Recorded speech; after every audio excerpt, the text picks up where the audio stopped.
بسم اللہ الرحمن الرحیم۔ السلام علیکم ویورز، اسلامک ایکوز چینل میں خوش آمدید۔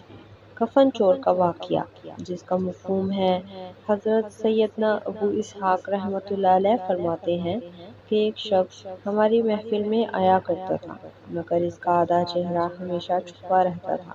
ایک مرتبہ میں نے اس سے پوچھا کہ تم اپنا آدھا چہرہ چھپائے رکھتے ہو، آخر اس کے پیچھے کی کیا وجہ ہے؟ مجھے اس راز سے آگاہ کرو۔ اس نے کہا کہ اگر آپ اجازت دیتے ہیں تو میں اپنا معاملہ بتاتا ہوں۔ میں نے کہا کہ بتاؤ، اصل معاملہ کیا ہے؟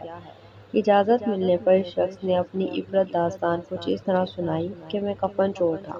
میں نے کئی قبروں سے کفن چرائے۔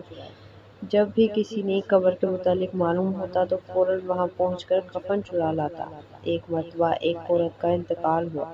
جب اسے دفنا دیا گیا تو میں رات کو قبرستان پہنچا اور قبر کھودنا شروع کر دی۔ جب اینٹیں ہٹا کر کفن کی ایک چادر نکالی اور دوسری چادر کھینچنے لگا تو اچانک اس عورت کے بے جان جسم نے حرکت کی اور چادر کو تھام لیا۔ میں نے کہا، تمہارا کیا خیال ہے، تم مجھ پر غالب آ جاؤ گی؟ ایسا ہرگز نہیں ہو سکتا۔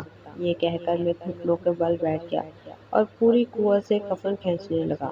یکایک اس عورت نے ایک زوردار تھپڑ میرے چہرے پر مارا، جس کی درد کی شدت سے میں بے قرار ہو گیا اور میرے چہرے پر بہت زیادہ جلن ہونے لگی۔ یہ کہہ کر اس کفن چور نے اپنے چہرے سے کپڑا ہٹایا تو اس کے گال پر انگلیوں کے نشان بالکل واضح تھے۔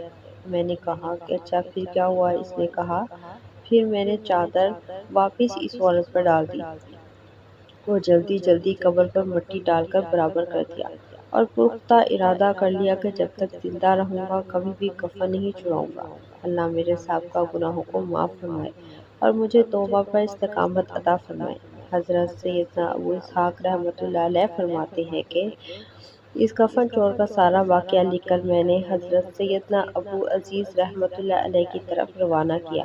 انہوں نے یہ جواب لکھ کر بھیجا کہ اس سے پوچھے کہ جو مسلمان قبلہ رخ دفنائے گئے تھے، کیا سب کے چہرے قبلہ کی طرف تھے یا قبلہ سے پھر چکے تھے؟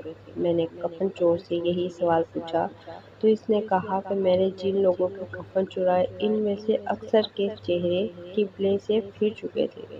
حضرت سیدنا ابو اسحاق رحمۃ اللہ علیہ فرماتے ہیں کہ میں نے یہ بات لکھ کر حضرت ابو عزیز رحمۃ اللہ علیہ کی خدمت میں بھیجی تو انہوں نے جواب میں یہ تحریر بھجوائی کہ حضرت سیدنا اسحاق رحمۃ اللہ علیہ جن لوگوں کے چہرے قبلہ سے پھر چکے تھے ان کا خاتمہ ایمان پر نہیں ہوا۔